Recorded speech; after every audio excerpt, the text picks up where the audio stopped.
going on, guys? Welcome back to the channel. Thanks for stopping in. If you're new to the channel, hit that subscribe button below right now and hit that little bell notification as well. You don't want to miss out. I try to do 3 videos every single week, Tuesdays, Thursdays, and Sundays.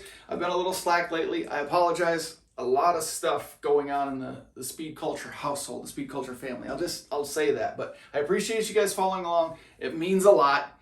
The big question today is, what about modifying my high mileage Infiniti Q50? What about modifying my Q50 with 100,000 miles or 75,000 miles or more, we'll say, right? I gotta say that some of the best topics of conversation are brought about by you guys, leaving me questions in the comments below or sending me messages on Instagram or just commenting on Instagram or TikTok. I love that, so keep them coming. Keep them coming. I love covering topics of conversation that you guys have interest in, and this is a really big question because a lot of Q50s are sort of reaching that 75, 80, 100,000 mile plus point these days, right? 2014, that was 6, 7, going on 8 years ago now at this point. So we're getting some Q50s with those higher miles.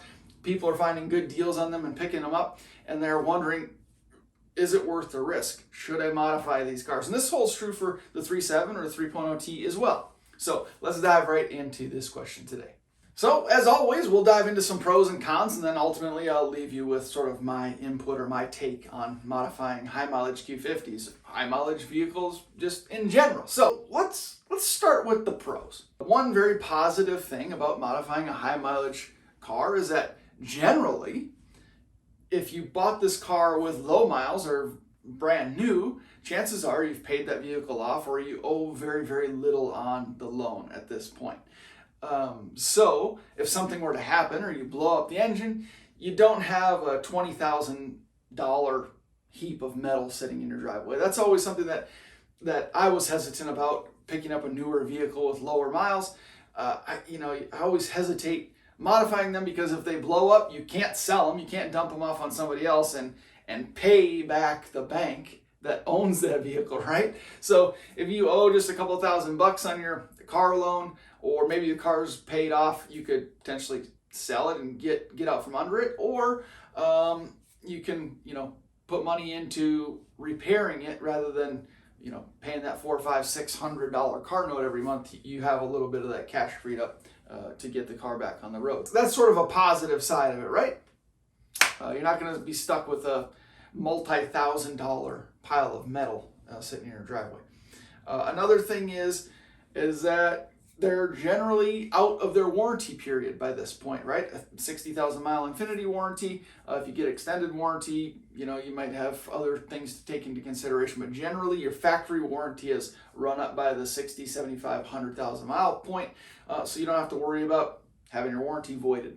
If you have questions about what voids a warranty, check out my warranty related video that I made a couple of years ago. I think it'd be beneficial. There's a lot of misconceptions and misunderstandings in terms of warranty and what affects a warranty, how a warranty claim can be denied, and what voids a warranty. Check it out if you have any interest. So along those same lines, I'll throw out the idea that if your vehicle has 100,000 miles plus, it's probably or maybe not necessarily your pride and joy, right? You may love the car, but maybe it's not your daily driver. You obviously don't have all that much money invested in it, right?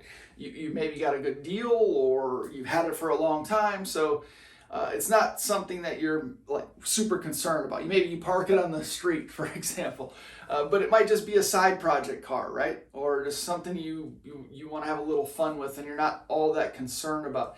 It's one thing to buy a $40,000 vehicle that's brand new and you love it and you want to kind of keep it pristine while it's new and it's got a lot of life left. So taking on a high mileage project, you're not so worried about it. It doesn't necessarily matter if it's sitting on jack stands for a couple of weeks while you wait on parts or this or that. So there's a few positives, in my opinion, to modifying or working on or taking on a high mileage project.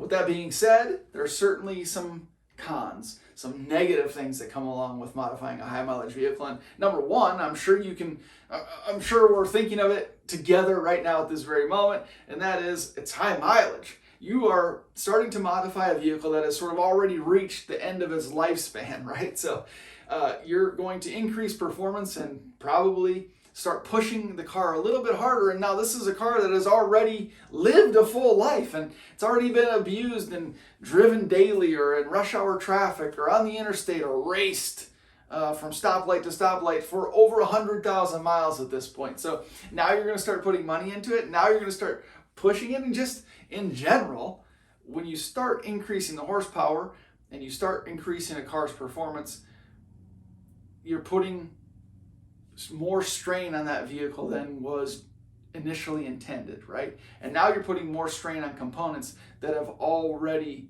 again, lived a full life. So there's an inherent risk in modifying a vehicle that has already been abused for 5, 6, 7, 8 years, 70, 80, 90, 100,000 miles. So keep that in mind. Along those same lines, as you start modifying these high mileage vehicles, things are going to break or things are going to need to be replaced, because just like anything, when you touch something or you open one part of the project here, you always sort of have to work your way back and upgrade additional pieces, right? So you increase performance, you probably need a better set of tires. You start pushing the car a little bit harder, you're going to change the suspension setup. You change the suspension setup, now you're looking at sway bars and end links and brakes and chassis stiffening components, and it's just sort of a snowball, and that's what happens. Things start to snowball, and this is the case when you're modifying newer vehicles, but it becomes even more so important, in my opinion, when you're modifying a high mileage vehicle. Even just replacing factory components like control arms, if you're not doing adjustable control arms or digging really into suspension or things of that nature, you start opening things up and you start realizing, oh my gosh, the bushings are bad here, or these, this hardware is worn out, or there's rust here or there, and it just kind of opens a can of worms. So that's something I think about too when starting to modify high mileage vehicles. What the hell else am I going to have to do? As soon as I start taking on this project, it sort of snowballs and it can get out of hand really quickly. You're now working with a power plant that has a lot of miles on it already, and when you start increasing the performance of a vehicle, issues that you didn't know existed might start rearing their ugly heads. You could be you increase boost, and now all of a sudden you're finding boost leaks, or you're getting misfires because your plugs or your coil packs are bad. They could keep up before, but not necessarily now, right? You might expose oil leaks or weak components under the hood. Charge pipes might crack. You just never know. Things that you didn't notice when the car was in stock form, maybe they didn't exist, or maybe they were so minor that you didn't notice them on the test drive, but once you start really pushing the car hard, now all of a sudden they become problems for you. So again, sort of like I said before, you're opening a can of worms where you start to modify things, and now you realize, oh, I got to fix that, or I got to adjust that, or I got to improve that, so this can actually do what it's supposed to do. The same holds true for when you start increasing the performance of the vehicle. Pre-existing conditions that you didn't necessarily notice start becoming real. One final con, I didn't know that I had it, but I just sort of thought of it now. Coming from this from a bang for your buck perspective. Modifying a vehicle with high mileage, you have to think that it has lost a little bit of its performance or a little bit of its capabilities. Just sort of like a washed up athlete, right? They were great in their prime, fantastic in their prime, but if you get them out on the field or you get them out on the basketball court now, they might not be quite as nimble, or they might not be as peppy or have as much endurance. You could say the same for a high mileage vehicle. Just like if you took an athlete who was fantastic in his heyday, and now he's 60 years old, and you put him back in the gym, get him to work out, he's probably not going to reach the peak performance that he had when he was 25. Same with a vehicle.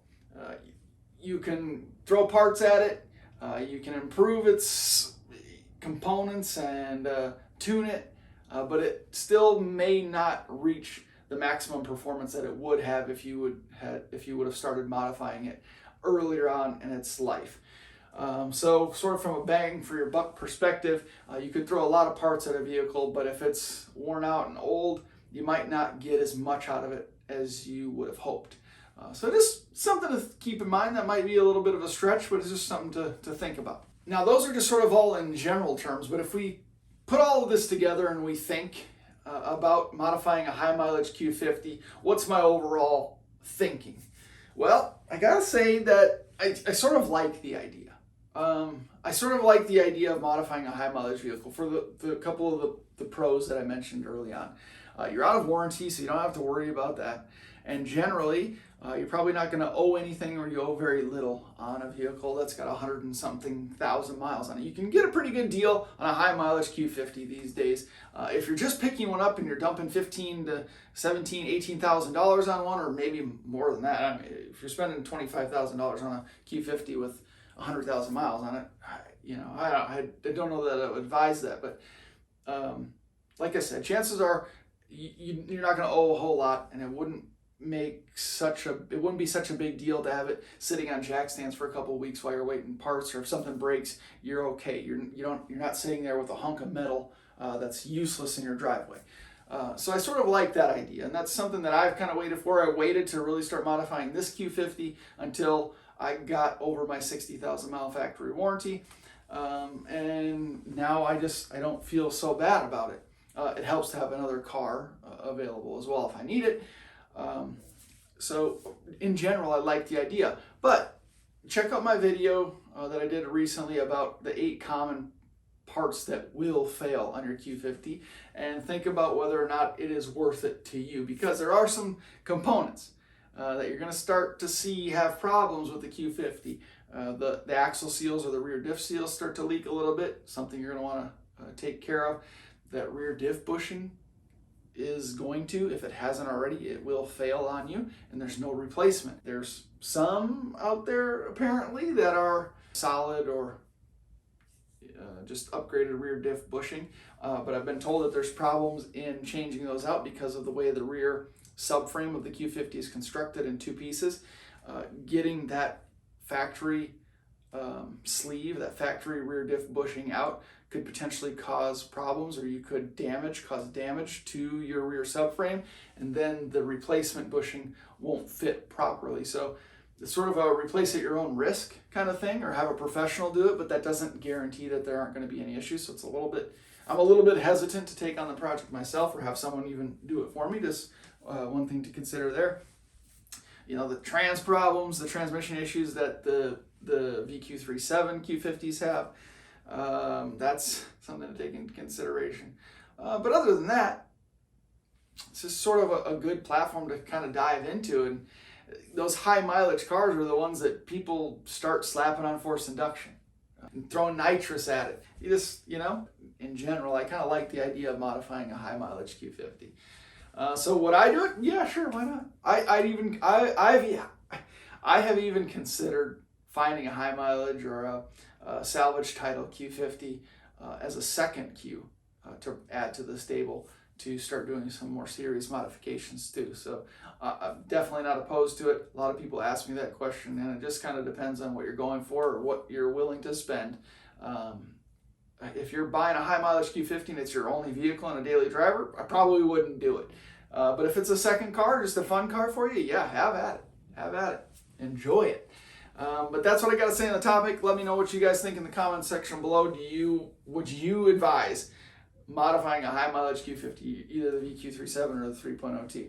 3.0T has its own other issues. The higher mileage ones of those are probably going to be the early generation ones, right? The 2016, 2017, and 2018s. And those are the ones that had the porous blocks, and those are the ones that had the misaligned belts that snapped and caused people problems. Just keep those things into consideration. Maybe knowing that you could find a good deal on one, but I think the turbo issues, turbo failures as well. But just, do your research, do a little due diligence, and make an informed decision. But like I said, if it's not your only vehicle, I guess it doesn't really matter, right? Thank you guys very much for watching. I appreciate the continued support. I appreciate the engagement in the comments section. Let me know your thoughts on this particular topic. Love to hear it. And if you have any other topics that you'd like discussed on the channel, let me know. I'll dive right into them. Thanks for watching. See you in the next one.